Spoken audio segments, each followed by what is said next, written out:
இன்றைக்கி என்ன பார்க்க போகிறோன்னா இஞ்சி குழம்பு தான் பார்க்க போகிறோம். கோல்டு காஃபுக்கு ஏற்ற சரியான குழம்பு. இதை சாப்பிட்டா கோல்டாவது காஃபாவது அப்படியே பறந்து போயிடும்.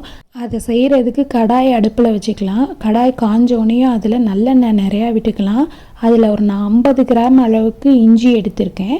50 கிராம் அளவுக்கு இஞ்சினா அதுக்கு ஒரு 2 டேபிள் ஸ்பூன் அளவுக்கு மிளகு போட்டுக்கிறேன். உங்களுக்கு காரத்துக்கு ஏற்ப போட்டுக்கோங்க. நாங்கள் குழந்தைங்க சாப்பிட்றதுனால கம்மியாக தான் சேர்க்குறேன். 2 டேபிள் ஸ்பூன் அளவுக்கு மிளகு சேர்த்தாச்சு. அது கூடவே ஜீரகமும் 1 டேபிள் ஸ்பூன் போதும். ஜீரகம் 1 டேபிள் ஸ்பூன் சேர்த்துட்டேன். நல்லா பச்சை வாடை போகிற அளவுக்கு நல்லா வதக்கிடணும். ஸ்மெல் இருக்கக்கூடாது, இஞ்சி ஸ்மெல்லு. அது கூட ஒரு 1/2 கை அளவுக்கு தேங்காயும் 10 சின்ன வெங்காயமும் ஆட் பண்ணியாச்சு. நல்லா வதக்கிட்டு இன்னொரு பாத்திரத்தில் எடுத்து ஆற வச்சிடலாம். அதை ஒரு பக்கம் ஆற வச்சுட்டு அதே கடாயை அடுப்பில் வச்சு இன்னும் கொஞ்சம் நல்லெண்ணெய் ஊற்றிட்டு அது கூட வெந்தயம் 1 ஸ்பூன் சேர்த்துக்கோங்க.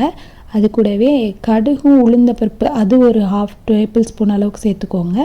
சீரகம் ஒரு 1/2 டேபிள் ஸ்பூன் சேர்த்துக்கோங்க. அது கூடவே பச்சை மிளகாயும் கருவேப்பிலையும் நல்லா பொரியட்டும். எல்லாம் பொரிஞ்சதுக்கப்புறம் ஒரு 10 பல்லளவுக்கு பூண்டும் 20 சின்ன வெங்காயமும் அதில் சேர்த்துக்கலாம்.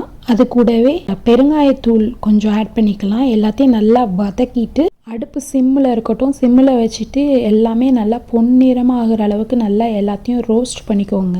அது கூடவே நம்ம ஆற வச்சுருந்த அந்த கலவையையும் அது கூட ஒரு தக்காளியும் ஆட் பண்ணி மிக்சியில் நல்லா அரைச்சி எடுத்துகிட்டு வந்துட்டேன்.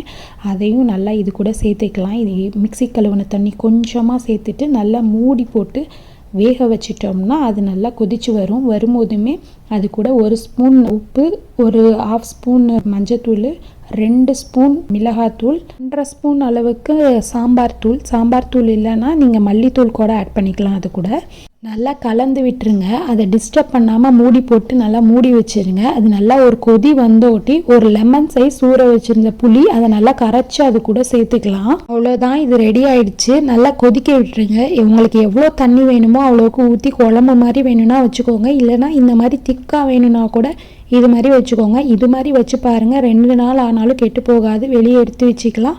இட்லி, தோசைக்கு, சப்பாத்திக்கு கூட சூப்பராக இருக்கும் இது தொட்டு சாப்பிட்றதுக்கு. இஞ்சி, சின்ன வெங்காயம், பூண்டு, மிளகு, சீரகம் அந்த மாதிரி எல்லா ஐட்டமும் சேர்த்துருக்கறனால சளியெல்லாம் பறந்து போயிடும். இதை நீங்கள் ட்ரை பண்ணி பாருங்கள். ட்ரை பண்ணி பார்த்துட்டு வீட்டில் சாப்பிட்டுட்டு எப்படி இருந்தது அப்படிங்கிறத எனக்கு சொல்லுங்கள். இந்த வீடியோ உங்களுக்கு பிடிச்சிருந்ததுன்னா லைக் பண்ணுங்கள், ஷேர் பண்ணுங்கள், சப்ஸ்கிரைப் பண்ணுங்கள். பாய்.